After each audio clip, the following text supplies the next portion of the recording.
Today on episode number 462 of the Teaching in Higher Ed podcast, Teaching Lessons I Learned from My Mom.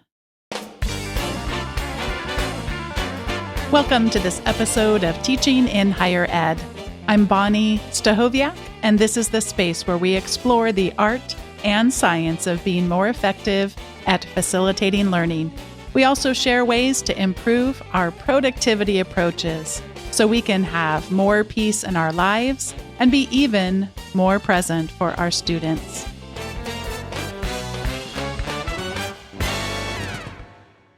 Today, I have sitting with me Jan Frazee. She is my mom. And would you introduce yourself a little bit so they can know who they're talking to today? Hello, I am Bonnie's mom. I am a happy aging person. I've had lots of fun life experiences. Sometimes I feel like I've been incredibly fortunate with how many of them are good. Thank you. And one thing I think maybe would come up possibly in this conversation is my mom's decades-long work in search and rescue. So she does canine search and rescue, and I can't even remember because Dave, my husband, also has a podcast. So I know you've been on his. I know you've been on mine. So who knows? But you've talked about that. Somewhere the transcripts are out there such that and if that, in case that were to come up today, people should know that dogs are a big part of your life. And so is the sort of teaching and learning as it relates to sometimes some behavioral things and positive reinforcement and all of that, just in case that comes up. Got it. All right. I am going to be reading a column from a somewhat regular column I write for EdSurge, emphasis on the word somewhat, but I recently wrote a column for them called Teaching Lessons I Learned from Mom.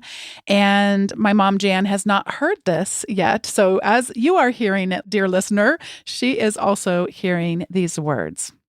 Though I usually use this space, as in the column on EdSurge, to offer answers to teaching advice questions from professors, I wanted to try something different. For my next few installments, I'm writing letters to people who have exemplified what it means to be an effective teacher. The first letter, listeners, if you've been listening for a while, you might remember that I visited my friend Elizabeth Powell's class, her hybrid class, and this is my second column. This letter is to my mom. Dear Mom, my friend and colleague, Jeff Hittenberger, worked with us to launch a new faculty learning community last year. Together, we explored how to engage in civic life with love and wisdom. We didn't have to go further than the daily news to hear of school board meetings, classrooms, grocery stores, and libraries being impacted by political polarization in our country. What really struck me throughout the experience was that so many people in this faculty learning community shared how they find it hardest to show up with love and wisdom with their families. My colleagues described how they cannot talk to their parents or other family members about anything, even remotely political, without sparking tension that feels impossible to diffuse. A few stressed that the only way their marriages keep going is to avoid any topics outside of the, quote, safe ones, such as what's for dinner or what's the weather. This was not the way you raised me, though, Mom. I remember my childhood as a time of mutual exploration, where you encouraged us to discuss any manner of potentially controversial topics. You were cautious not to speak in dichotomous ways about more challenging subjects, but you did give me a general overview of the broad strokes of how different people perceived tough issues. You would describe various perspectives people might have on an issue, and only then share your own viewpoint. Regardless of my age, my sense was always that you found me to be a person worthy of having opinions about important matters in this world. I recently spoke at a conference back home in San Diego, and I ended up driving right past the shopping center where you used to take me to ballet classes several times a week. The familiar clock tower architecture on the building's facade drew me back to those years of practice.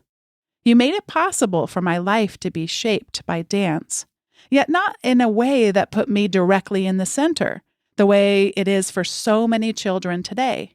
Yes, you were sure to have me there on time, but you pursued your own interests. You would drop me off and sit in the car for a few hours each week, reading voraciously. While I always felt important in your life, you also showed me a commitment to your own lifelong learning that demonstrated the importance of self-care and growth. You took me to your sign language classes at the local community college and allowed me to learn by your side. I was not spoken of by you or the others as a bother. Instead, I was a partner in the learning process. The professor gave me a name sign in American Sign Language as the others in the class came up with their own. She signed the letter B as she moved her hand down the side of her face to represent my long hair. I did not realize it at the time, but this experience of joining you in class formed a foundation that would serve me years later as I went to college and never questioned whether I belonged there. A trip to a bookstore or library as a younger person was always a delight. Each member of the family could pick up as many books as we could carry, allowing us to go on adventures in our ever-expanding imaginations and acquisitions of knowledge. You did not try to control what we read, but you allowed my brother and I to pursue our own interests and characters who would draw us into their stories. The way you modeled how to avoid binary thinking has stayed with me into my adult years, and I've done my best to incorporate this discipline into my teaching. My goal is to treat each student as someone with a unique perspective about the topics we're exploring together. It is vital to ground students with a shared vocabulary necessary to understand the issues. I also ask plenty of questions along the way so my students realize that their views matter to me. Frank Leon Roberts, English professor at Amherst College, remembers one way that books shaped his life and his relationship with a professor in his college days.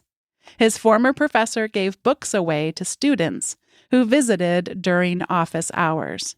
Roberts continues that tradition for his students at Amherst today.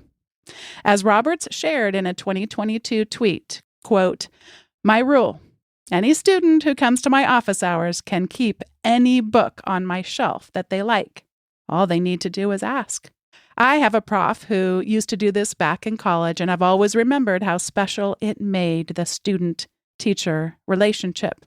Let's continue this tradition. Roberts shared an Amazon wish list with books he would like to give his students. Supporters can then purchase the books and have them delivered to his office at Amherst. Our family sent Roberts multiple copies of the books on his list, so he would have plenty to give away to his students. This was all done in honor of you and the impact you have made on our lives and learning. Thank you, Mom, for all you have done throughout my life to set me up to continue learning and engaging with people who have different perspectives than me. I'm thankful that you continue to be a person in my life who I can talk with about any issue. So the columns always go through lots of editing, Mom. And the editor's name is Jeff Young.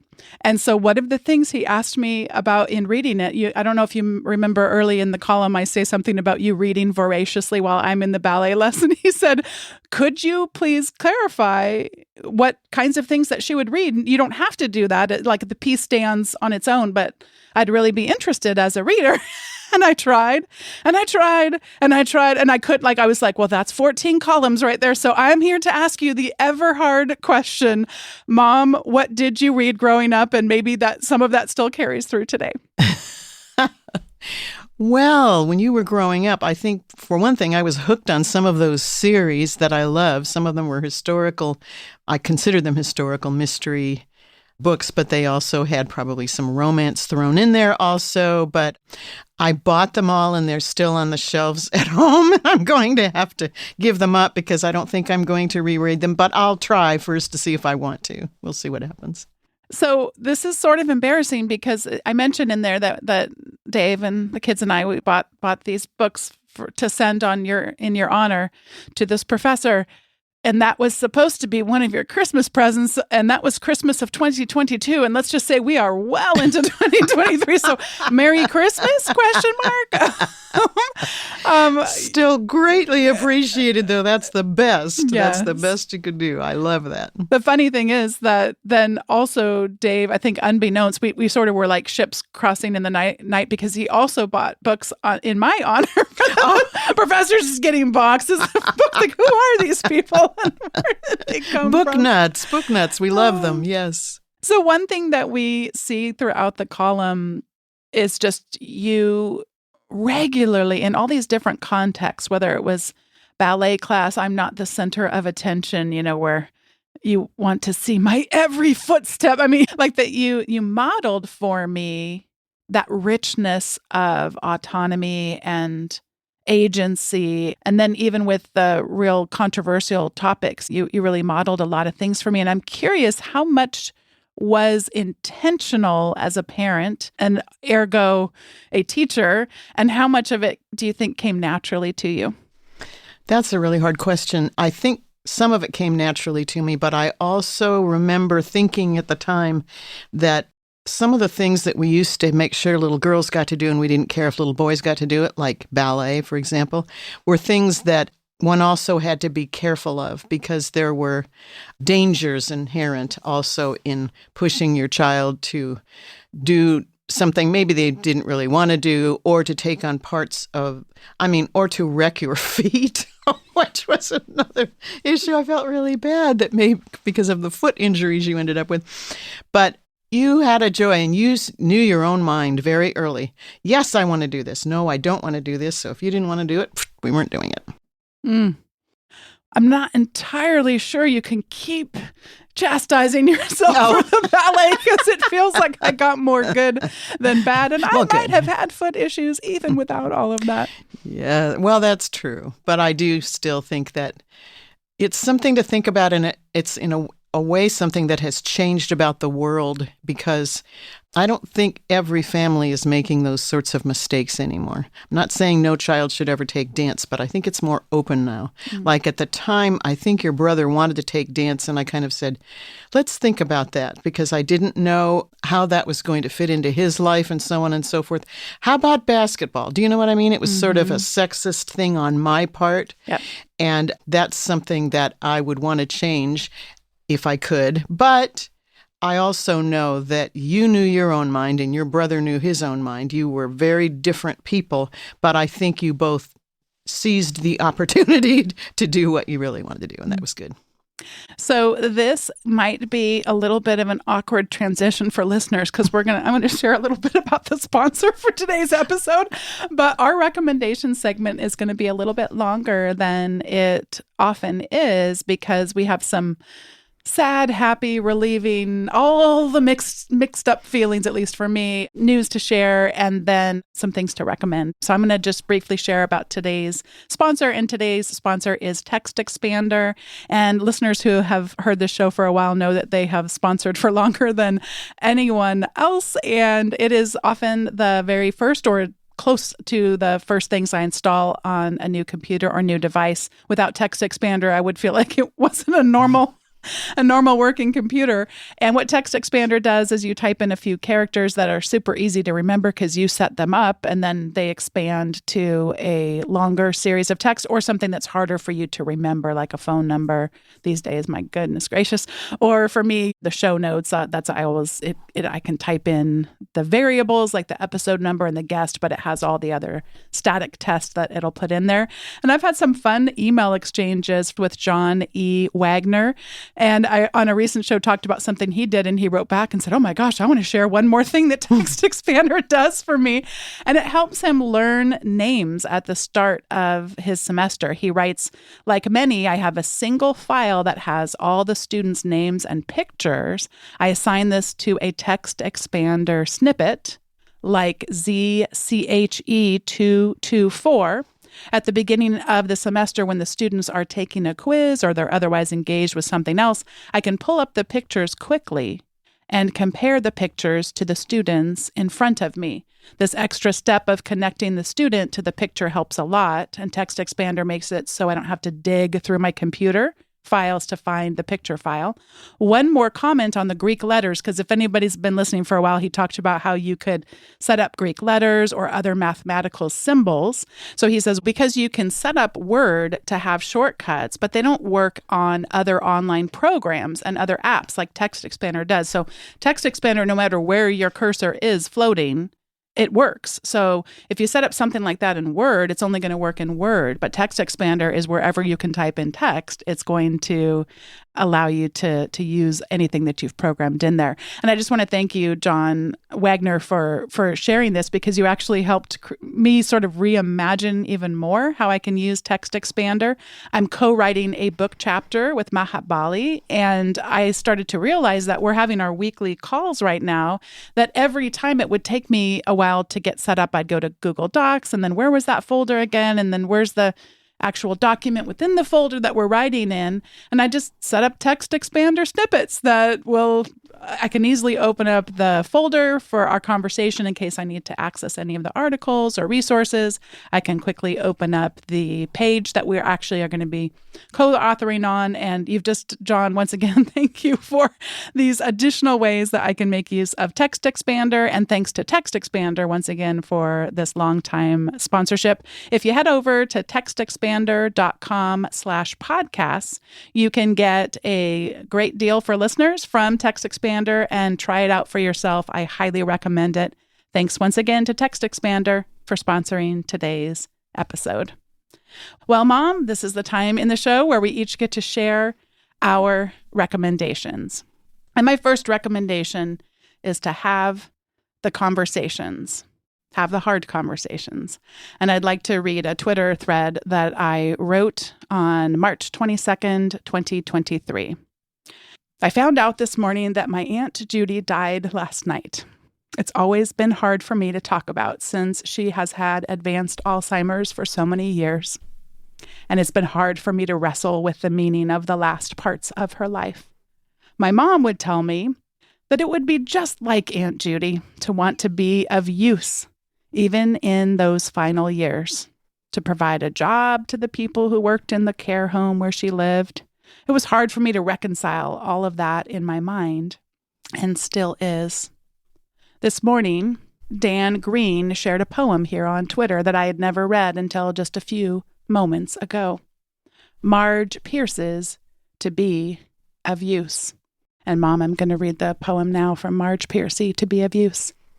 The people I love the best jump into work head first, without dallying in the shadows, and swim off with sure strokes, almost out of sight. They seem to become natives in that element, the black, sleet heads of seals bouncing like half-submerged balls. I love people who harness themselves, an ox to a heavy cart, who pull like water buffalo with massive patience, who strain in the mud and the muck to move things forward, who do what has to be done again and again. I want to be with people who submerge in the task, who go into the fields to harvest and work in a row and pass the bags along, who are not parlor generals and field deserters, but move in a common rhythm when the food must come in or the fire be put out. The work of the world is common as mud. Botched, it smears the hands, crumbles to dust. But the thing worth doing well done has a shape that satisfies, clean and evident. Greek amphoras for wine or oil, Hopi vases that held corn, are put in museums, but you know they were made to be used. The pitcher cries for water to carry, and a person for work that is real. That again was a poem by Marge Pierce, and I'm going to continue reading the thread about Aunt Judy. Well, I'll be darned if that doesn't fit Aunt Judy perfectly, including, quote, Hopi vases that held corn are put in museums, but you know they were made to be used. The pitcher cries for water to carry, and a person for work that is real. As I reflect on each season of her life, Judy was continually of use. She died peacefully and without pain, and will be remembered well by those who knew her. And so, Mom, what I want to recommend is the poem, and also to reflect on what it means to be of use, and more so to have the conversations. So when she passed away, we didn't have to wonder. Right. And all the choices, there's all these things like that I didn't really realize. So for anyone out there who this helps, like there's things called a DNR, do not resuscitate. That seemed so clean. like Yes. Oh, that's going to answer. My goodness gracious, will that answer all the questions? And so no, in this case it didn't. And I feel so naive to not have realized that that's, speaking of dichotomous things, that felt like a very safe thing to have had her sign a form and all of those things. There was a choice to whether to have a blood transfusion because of iron deficiency.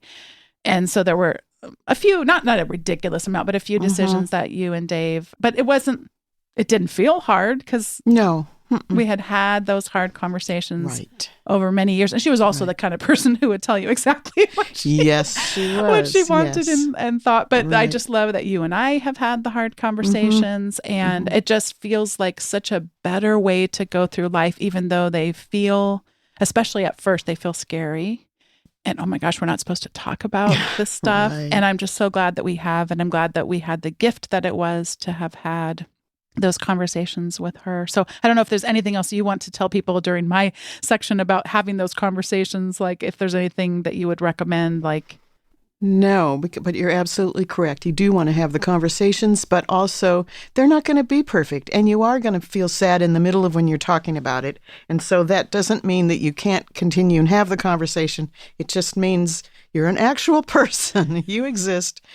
And Aunt Judy would love that because she could have had the conversation and not even had a lump in her throat. But that doesn't mean that it's the right thing for everybody. Yeah. So I thought the fact that the poem mentions Hopi, yes. the indigenous people, and she loved to learn about different indigenous Yes. peoples throughout and would travel a lot. And I don't know if you would call it an archaeological dig or things like that, but She did do some archaeological work for a group that was working on Native American lands to do things, and she learned how to do it properly and only did what they wanted done, and she was just thrilled to be able to be part of that. Yeah. So the second thing I wanted to recommend is a book, and I'm going to recommend it in two forms. I'm going to recommend the book Inciting Joy by Ross Gay, the book that you can either hold in your hand or hold in your digital gadget that you could read it off the page, but also the audiobook.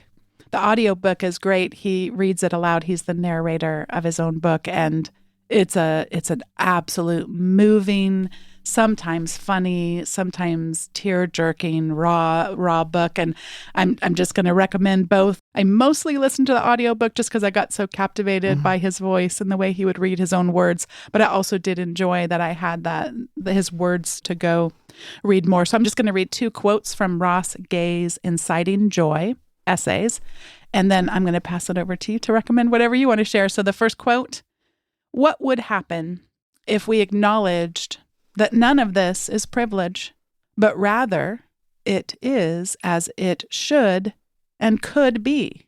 And what if we figured out together in a million different ways how to make it so?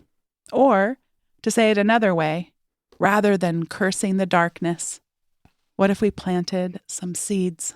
And then the second quote from Ross Gay's Inciting Joy: "What if joy, instead of refuge or relief from heartbreak, is what effloresces from us as we help each other carry our heartbreaks?"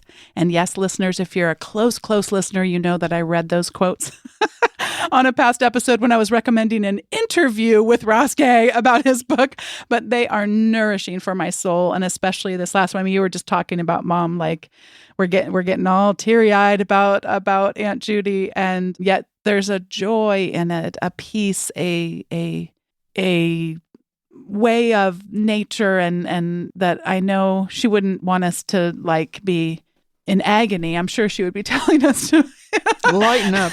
Yes. But she also would not want us to show up with artificial joy.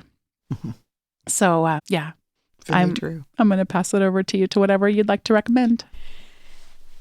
Oh, that's really hard. I know you should hear. I know you don't get to listen to every episode. Oh, people will literally obsess about it for weeks after or months after So yes, you are not alone in the hardness of all of this. Please understand. Well, I just have to jump on the things that you brought up, because that's what's gotten me through losing my sister, because it just was very recent, and she was a very intentional person who chose to do the good things she did. And how wonderful is that, instead of just reacting to things that fall into your life? But because of all that, in a sense, I believe she chose how she left this world. And she allowed for people to care for her when she was really in a vegetative state. So no one would ever know if they were taking good care of her or not. But she knew that she was willing to put herself out there for that. And I knew that those people were taking good care of her because they knew her for the short time that they had been around her before she really went into a state where she didn't know what was going on around her. And that I knew that she chose that. So I didn't have to worry that she was unhappy in some way or feeling left out. No, that's the person she was. She was going to make her, if it were a sacrifice, that's what she was going to do. I think in a way it was instead a triumph for her. Yeah. I also think about the ways in which we can process this on individuals and should process this as individuals. Mm-hmm. Yet so much of it is toward a common good. Yes. And toward the sacrifices that we might make to the end of a greater good, greater than ourselves. Mm-hmm. And the ways in which she was emblematic of that, and that you were emblematic of that as I was growing up. You taught me that, yes, you cared about me. I hardly ever use the word never, but if I use it, I mean it. I just felt like you cared about what I thought, but not in a narcissistic way. Mm-hmm. But to an end of becoming a part of I was mentioning the guy, Jeff Hittenberger, that started this faculty learning community, civic life with love and wisdom, and ultimately that being about things that are greater than ourselves. To me, being a teacher is not being a narcissist. We all can certainly have ego in it, and that's what gets us hurt sometimes and angry sometimes and not at our best. But when we're able to subjugate those parts of ourselves to that greater good, to the gifts that can be given. But also in terms of, like, I was thinking about her health care and these, it's been a long time, yes. But the ways in which my friend Carrie Moore, she actually came on the podcast previously to talk about a whole body of research around the ways in which trials make you stronger. And of course, no one likes that. but could I not have that, please? Thank you. Yes, but it is true. The ways in which those things are. So, yeah. And I think you might have had something to recommend too about reading voraciously. Is there anything that you wanted to share about that before we close the episode? Yes, I do. I do like reading voraciously. The problem is I don't remember it all always, but nobody can. There's so much if you want to read a lot, but I want to read a lot anyway. So yes, take it all in, and then the parts that are valuable to you will stick with you. Even if it's just the feeling that they gave you, that's okay. Yeah, I was reading this thread this morning about just some kind of a reading method where you find all of the books that are about a topic, and then you look at the table of contents for each book, and then you skim each book. And then I was like, I don't think I wrote a dissertation. That was enough. But yes. But as I know that's not what you're describing here, but the worry to think that we have to retain it all. Right. Gets in the way of the pure, unadulterated joy and pleasure that it is. Right. But it is toward an end of ultimately the story of our lives and the ways in which books are woven into the stories of our lives. Well, thank you for coming on Teaching in Higher Ed. I think again, I'm confused. Whose podcast have you been on? And thank you for sharing these stories about your life, or for allowing me to share the way that I saw those growing up, and for sharing about Aunt Judy. This episode was produced by me, Bonni Stahoviak, and it was edited by the ever-talented Andrew Kroger. And Andrew, thank you particularly for this episode since I stumbled over some of those words. So he had to work extra hard on this one, friends.